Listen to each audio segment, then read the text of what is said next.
तुम भी 32 में आए, तुम भी 22 में आए हो। 5 करोड़ का भ्रष्टाचार, 5 के 1 साल में 10 करोड़ का भ्रष्टाचार है। ये फायदे हैं, ये टैक्स जमा किया और उन्होंने टैक्स की रसीदों को कैंसिल कर दिया है।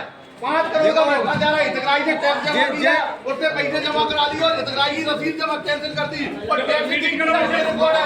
आप देख लो, करोड़ों रुपए का घोटाला है इनके द्वारा, अध्यक्ष के द्वारा, अध्यक्ष और अध्यक्ष के कर्मचारियों के द्वारा करोड़ों रुपए का ऑन रिकॉर्ड घोटाला है। सुनो के लोगों को हमारे नाम दिला दी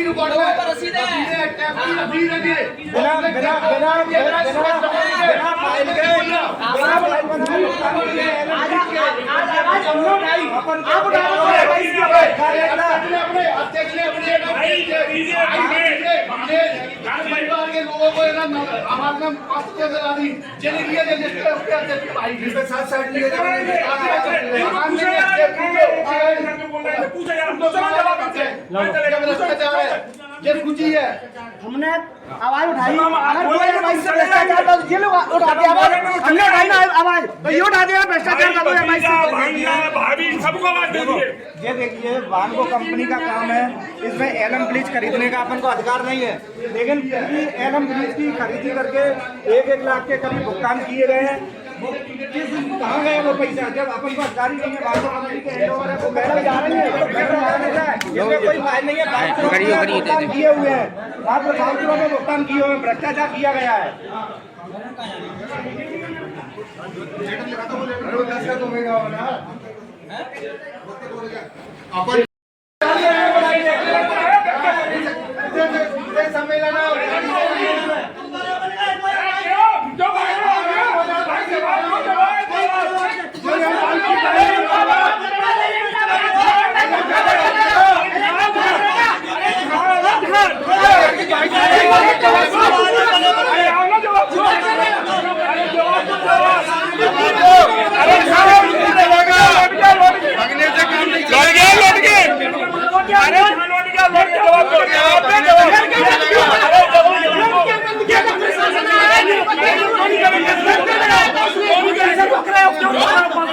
जवाब नहीं, जवाब क्यों? मीटिंग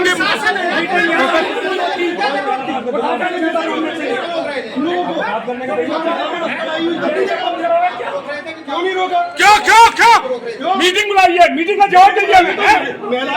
क्यों मीटिंग तोड़ के बता दे क्या? मीटिंग तोड़ के बता दो क्या है? जवाब है, तू बताना जवाब है। मैं जा रहा हूँ, अंदर जा रहा हूँ। जाने दो, जब महिला को ढक्कड़ाई हो रही तब आप क्या कर रहे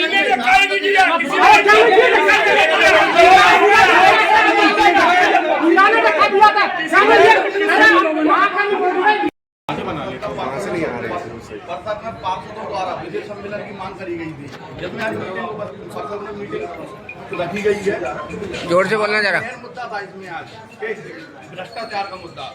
ये एक सूची है, ये 1 साल की सूची है। आप देखो 25 से 26 तक की ये सारी सूचियों में हितग्राही जो हाउस टैक्स जमा करते हैं, जो डबरा में जितने भी हितग्राही उन्होंने हाउस टैक्स जमा कर दिया नगर पालिका में आके, उनकी रसीद कट गई ऑनलाइन रसीद काट दी। उसके बाद यहाँ के कर्मचारी उस रसीद को उसी दिन रसीद काट दी और उसी दिन डिलीट कर दी, जिसका किसी को अधिकार नहीं है। सीएम को अधिकार है, वो भी 2, 3 या 4 एक हाथ कोई रसीद कैंसिल कर सकते हैं।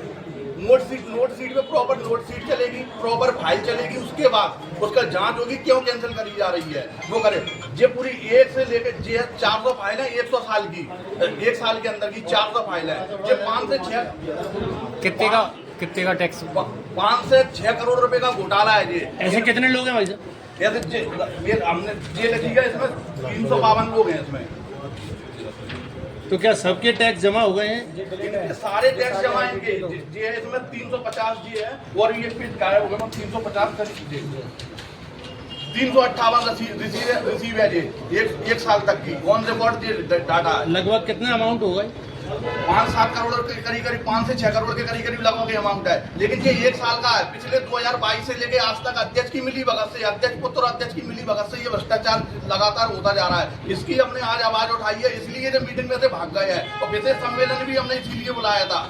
और इसमें जी हमारी रसीद है, इसमें है क्या, चूंकि हितग्राही आया, हितग्राही ने नगर पालिका में आगे टैक्स जमा कर दिया, हमारे कर्मचारियों ने ऑनलाइन रसीद दे दी, इस प्रकार की रसीद दे दी, हितग्राही ने अपने जाके अपने घर पर सो गया। अब हितग्राही 2 साल बाद 1 साल बाद जब भी टैक्स जमा करने आता है तो उससे यहाँ के कर्मचारी ये बोल रहे हैं कि आप अपनी रसीद ले आओ, तो तब देखेंगे तुम्हारा टैक्स जमा नहीं है। अगर हितग्राही पे कोई रसीद नहीं है तो बोले तुम्हारा कोई टैक्स ही नहीं है, फिर तो तुम्हारा 2014 से जमा हुआ टैक्स। हितग्राही से ऐसे करके डेली 400, 500, 300 आदमी पर डे कर्मचारी हितग्राही नगर पालिका में चक्कर लगा रहे हैं। और ऐसे ही आवास में भ्रष्टाचार है, ऐसे ही आवास में भ्रष्टाचार है। घर के, परिवार के, गांव के उन लोगों को आवास मंजूर करा दिया है जबरदस्ती। लेटेस्ट में जो सूची में जिसकी हमने शिकायत करी है, लोकायुक्त में भी शिकायत है, यूडब्ल्यू में भी शिकायत है। और आप ये सूची को जांच कर ले, चेक करा ले। और इनमें कई लोग तो ऐसे हैं जो गांव में रह रहे हैं, उनका कोई है ही नहीं है यहाँ पे। ये सारे अध्यक्ष के घर के, परिवार के या पड़ोसी या गाँव के लोग हैं, व्यक्तिगत लाभ ले रहा है अध्यक्ष पुत्र और अध्यक्ष के। कितने लोग हैं ये तो ऐसे तो करीब 350 सूची है। डबरा शहर के अंदर 600 लोगों को पात्र किया गया सूची में, जो 1 से लेकर 30 वार्ड तक के थे। लेकिन 7 नंबर वार्ड जो अध्यक्ष का वार्ड है अकेला, उसमें अकेले में 700 में तो 300 पात्र हुए हैं। 700 में तो 300 पात्र एक अकेले वार्ड में 7 नंबर में अध्यक्ष के में, और बाकी 30 वार्डों में केवल 300 प्रकरण मंजूर। भैया तो आप सीधा आरोप किस पर लगा रहे हैं? अध्यक्ष पुत्र पे और अध्यक्ष पे आरोप है। अध्यक्ष पुत्र और अध्यक्ष मिलके कर्मचारियों के साथ मिलकर भ्रष्टाचार कर रहे हैं लंबे समय से। कौन कौन से कर्मचारी इसमें शामिल हैं? आवास के सामने लगभग अध्यक्ष के दबाव में जितने कर्मचारी वो सबके सब आवास में है, उनकी जांच करी जाए।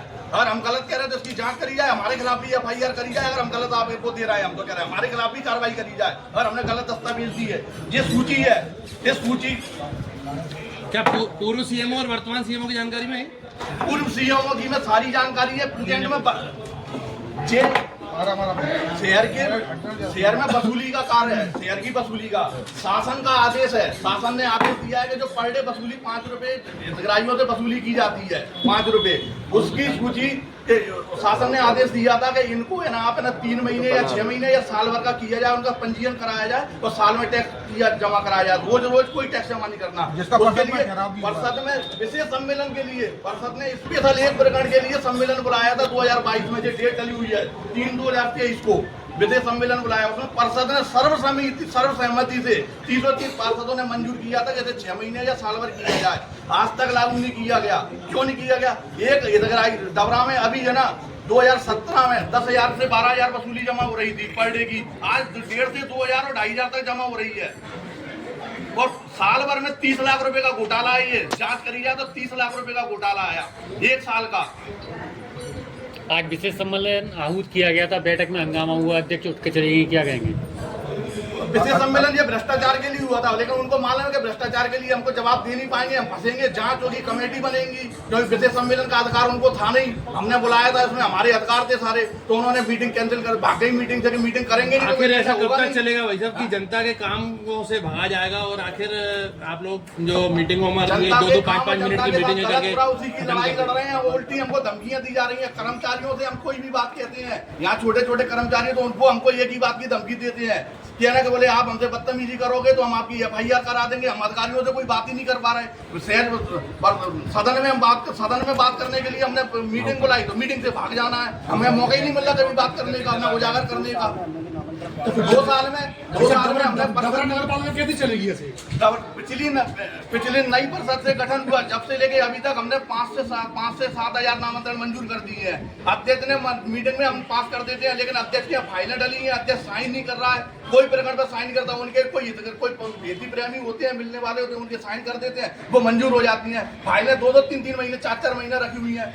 फाइलों का अगर उनको किसी भी फाइल में अगर साइन नहीं करने, किसी भी व्यक्ति से चिड़े हैं, किसी भी पार्षद से चिड़े हैं, अध्यक्ष पुत्र और अध्यक्ष, तो उन फाइलों के कागज डॉक्यूमेंट फाड़ देते हैं, फिर कह देते हैं कि अनकम्प्लीट फाइल है ये। उनके घर पे फाइलें जा रही हैं, बिना आवक जावक में फाइलें। अभी 25 फाइलें ऐसी हैं जो कहते हैं मिलेंगी ही नहीं। अभी नगर पालिका में नामांतरण की फाइलें निकाली जाए तो आधे से ज्यादा फाइलें मंजूर नहीं है। मंजूर फाइलें, वो फाइलें ही गायब है बिना डॉक्यूमेंट के। जैसे ये एलम विलेज का पेमेंट हुआ है, उसमें कोई फाइल ही नहीं बनी है, वाउचर से पेमेंट कर दी जाए जी, ऑन रिकॉर्ड है जी, है जो वाउचर से पेमेंट कर दी जाए। इसकी कोई फाइल नहीं है, कोई निविदा नहीं है, कोई टेंडर नहीं है। इन सब समस्याओं को लेकर अब आप लोगों का क्या आगे कदम रहने वाला? विशेष सम्मेलन हमने बुलाया था इसीलिए, जनता के सामने बात रखने के लिए। नहीं, हम आगे भी कार्रवाई करेंगे, नियम अनुरूप जो भी कार्रवाई होगी हम वो पूरी कार्रवाई करेंगे। ज्यादा हुआ नहीं होता, हम सबके सब 19 के 19 पार्षद इस्तीफा देंगे, हम सामूहिक इस्तीफा देंगे। ठीक। अध्यक्ष की पूरी भूमिका है और अध्यक्ष के साथ सभी की भूमिका है, अधिकारी कर्मचारी भी शामिल है, कोई सुनने को तैयार नहीं है।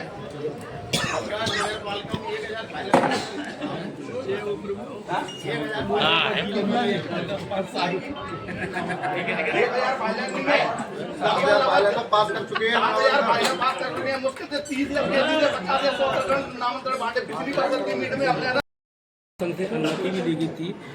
यहाँ पर अभी हंगामेदार बैठक नहीं है, क्या वजह रही, किस तरह से? नगर पालिका में हो रहे भ्रष्टाचारों के लिए सभी पार्षदों द्वारा विशेष सम्मेलन बुलाया गया था। हम लोगों को जानकारी थी कि ये अब है ना इस मीटिंग में विघ्न पैदा करेंगे, इसी वजह से हमने कल सीएमओ महोदय को, एसडीएम महोदय को पत्र दिया था, सीएमओ महोदय को पत्र दिया था। उनके द्वारा पुलिस व्यवस्था तो करा दी गई, पर हमने कहा भी था कि तहसीलदार महोदय को मीटिंग में ही बैठाला जाए। एसडीएम साहब ने उनको नहीं भेजा और यही संयोजित तरीके से उन्होंने प्रथम प्रकरण में ही उनके लोगों के द्वारा उद्यम किया गया और उद्यम करने के बाद अध्यक्ष द्वारा उसको असंवैधानिक तरीके से नष्ट करके और चली गई। उन्होंने आरोप भी लगाया कि पार्षदों ने धक्का मुक्की की है। पार्षदों ने कोई ने धक्का मुक्की नहीं की है। ये वजह अलोकतांत्रिक तरीके से मीटिंग को निरस्त करके जाने का उनका कोई अधिकार नहीं है। सब लोग शांतिपूर्ण ढंग से बैठे हुए थे।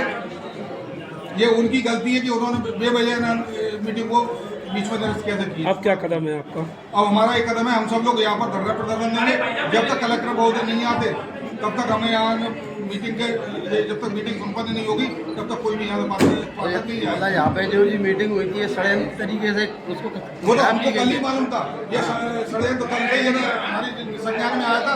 इसी वजह से हमने एसडीएम साहब को पत्र दिया था और उससे कहा था कि यह सुरक्षा और व्यवस्था आप लोग अपने अंडर में लें। तो इन लोगों ने प्रशासन की व्यवस्था नहीं, प्रशासन द्वारा उचित व्यवस्था नहीं की गई। यहाँ पर तहसीलदार जी को उपस्थित होना था, इसकी हमने मांग की थी कि वो तहसीलदार साहब को उपस्थित नहीं कराया और इसका परिणाम है कि आज है ना असंवैधानिक तरीके से। तो मतलब ये पूरा प्रशासन द्वारा षड्यंत्र है, ये मान लो आप तो सीधा। इसमें प्रशासन का षड्यंत्र नहीं, इसमें अध्यक्ष का और उनके पार्षदों का षड्यंत्र।